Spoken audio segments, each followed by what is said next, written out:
We don't like the government. It was like a major defeat of the government. Niimoodi võib kokku võtta tavatu koalitsiooni hävitusliku valimise õhtu. Kõik 3 suuremat valitsusparteid kaotasid hääli ja kohti. Uus tulija on Kodanike partei 4 mandaadiga, kuid 179 kohalises parlamendis on lausa 12 erakonda. But we'll see what's going to happen. It's very interesting and very also a little rodet. A mess. I mean, lots of parties. I hope they will be fast because we need a government. There's too much going on around the world. Sotsiaaldemokraadid koos pikaaegse peaministri Mette Frederikseniga said küll pisut üle 20% häältest, kuid võrreldes eelmise korraga tähendas see 12 saadikukoha kaotust ja vaid 38 parlamenditooli. Jeg er ærgerlig over.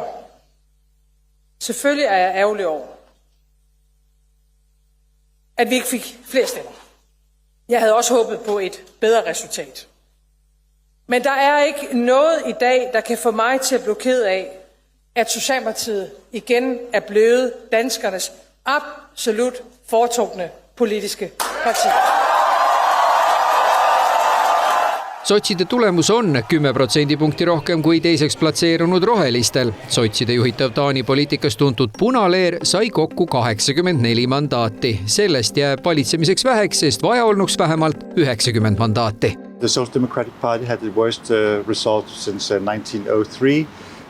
Venstre, the Liberal Party, had its worst result ever. And Venstre is the oldest party in Danish political system. Seni tavatus koalitsioonis olnud Venstre jäi ilma 5 kohast. 18 mandaadiga juhib too nüüd konservatiivsemat ehk siis sinileeri, mis sai kokku 77 mandaati. Üks tõsiasi torkab aga silma. Parempopulistide seas toimus häälte liikumine ning siseheitlusest üle saanud Taani Rahvapartei kasvatas oma kohtade arvu 5-lt 16-le, võttes lahku löönud Taani demokraatidelt enamustoetusest üle.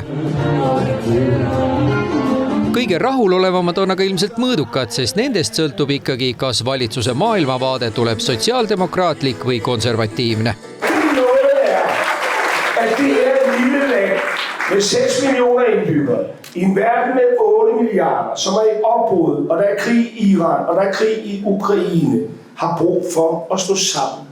Vi er en lille samlet. Vi skal samles. Vi skal ikke splittes.